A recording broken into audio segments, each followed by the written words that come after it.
Hello everyone, আসসালামু আলাইকুম। কেমন আছেন সবাই? আশা করছি আল্লাহর অশেষ রহমতে সকলেই খুব ভালো আছেন। আমিও আমার পরিবার নিয়ে ভালো আছি আলহামদুলিল্লাহ।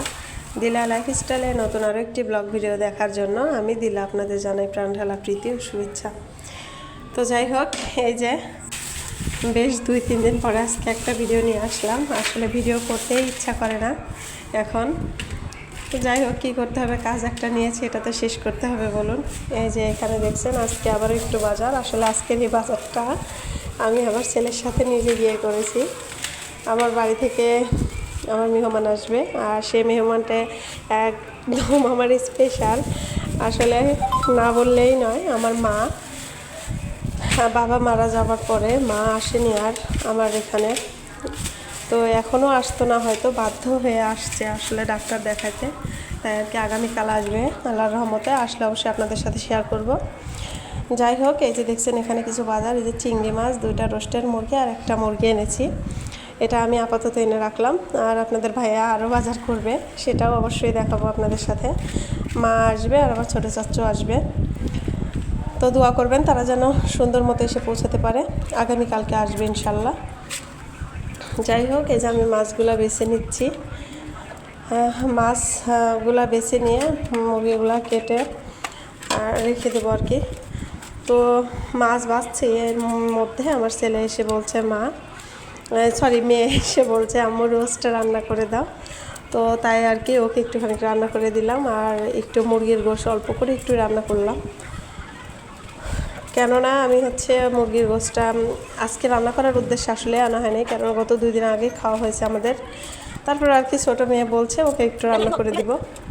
তো এই যে কাটা বাছা চলছে। কাটা বাছা করতে করতে আপনাদের কাছে একটা কথাই বলতে চাই, প্লিজ এই মুহূর্তে এসে আমার ভিডিওটি যারা ক্লিক করেছেন অবশ্যই একটি লাইক দিয়ে কন্টিনিউ করবেন। ভিডিওতে ভিউই হয় না একদম, তারপরে যা হয় আলহামদুলিল্লাহ। তো ভিউ অনুযায়ী দেখা যায় 40-50টা বা যদি ভিউ হয়, সেখানে লাইক পড়ে মাত্র 7টা, 5টা, 3টা এরকম। তো প্লিজ আপু ভাইয়ারা যারাই আমার ভিডিওটা দেখেন, আপনাদের কাছে একটাই অনুরোধ, প্লিজ একটি লাইক দিয়ে আমার ভিডিওটি কন্টিনিউ করবেন। যাই হোক, আর ভিডিওগুলো যদি ভালো লেগে থাকে আপনাদের কাছে, অবশ্যই একটি সাবস্ক্রাইব করে আমার চ্যানেলটির পাশে থেকে যেতে পারেন। এই যে এখানে দেখছেন কাটা বাছাগুলা শেষ, খুব তাড়াহুড়া করছি। বাজার থেকে ঘুরে এসে দেখি যে আপনার প্রায় 12:30টার মতো বেজে গেছে। তো চুলা একটা নষ্ট হয়ে গেছে, একটা চুলায় রান্না করতে হবে। আমার তো মাথায় কাজ করছিল না যে কি করব একটা চুলা নিয়ে। এর মধ্যে আপনাদের ভাইয়াও খেতে চলে আসবে লাঞ্চে। খুব তাড়াহুড়া করে আর কি কাটা বাছা শেষ করে রান্নাটা শেষ করতে পারছিলাম। আপনাদের উদ্দেশ্যে একটা কথা বলতে চাই, এই যে প্রিয় আপু ভাইয়ারা, আপনারা ভিডিওটা দেখেন, আমার মনে হয় অনেকেই কম দেখে, কারণ অনেকেই দেখে না, হয়তো ভালো লাগে না, তারা দেখেন না। কিন্তু প্লিজ একটু ভিডিওটা দেখবেন, হয়তো দেখতে দেখতে আমার প্রতি আপনাদের একটা ভালো লাগা কাজ করবে, আর সেখান থেকে আপনি হয়তো আমার বন্ধু হয়ে পাশে থাকতে পারবেন, প্রিয় ভাই কিংবা আপু হয়ে থাকতে পারবেন। যাই হোক, এই যে দেখছেন আমি এখানে মুরগির গোশতটা একটুখানি আলু দিয়ে কষিয়ে নিচ্ছি। এটাই আজকে আর কি দিয়ে ভাবছি একটুখানি খাক, কালকে আবার যা রান্না করি করবো সেটা। আর আজকে তো বাচ্চা খেয়ে নিই। এই যে এখানে দেখছেন, আসলে বাজার আনার পরপরই দেখা যায় যে ও ছোটো তো অত বুঝে না, ও বলবে বিশেষ করে মুরগিটা আনা দেখলে বলবে আম্মু আমাকে এখনই রান্না করে দাও।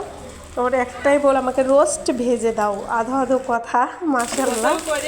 যাই হোক, এই যে ওইখানে আমি মুরগির মাংসটা হয়ে আর কি ওই চুলায় নামিয়ে রেখেছি। একটা চুলা তো এই জন্য আর কি অনেকক্ষণ লাগছে রান্না করতে। এই যে একটা কমপ্লিট করে আমি ওখানে নামিয়ে রেখে এই যে এখানে মুরগির রোস্টটা আর কি করে দেবো মেয়েকে। যাই হোক, আমার ভিডিওগুলো যদি আপনাদের ভালো লেগে থাকে অবশ্যই একটি লাইক করবেন, আর আপনাদের মূল্যবান কমেন্ট আমার কমেন্ট বক্সে রেখে যেতে পারেন। আমি আপনাদের কমেন্টগুলো পড়ব, বিশ্বাস করেন আমার প্রিয় আপুরা ভাইয়ারা, আপনাদের কমেন্টগুলো পড়তে আমার খুব ভালো লাগে, আপনারা এত ভালোবেসে কমেন্ট করেন। তো যাই হোক আর কি, এই যে রান্না আমার কমপ্লিট হয়ে গেলো। এখানে দেখছেন অন্ধকারের মতো, আসলে কারেন্ট ছিল না, মোবাইলের স্ক্রিনের বাতি জ্বালিয়ে আমাকে ভিডিও করতে হয়েছে। কি বলবো বলেন, যখনই ভিডিও করতে যাব তখনই কারেন্ট থাকে না, এটা যে কেন হয় আমার সাথে আমি জানি না।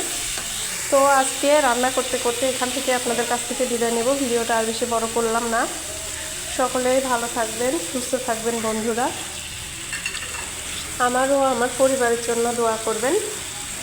আমিও সর্বদা আপনাদের জন্য দোয়া করি যেন আপনারাও ভালো থাকেন, সুস্থ থাকেন।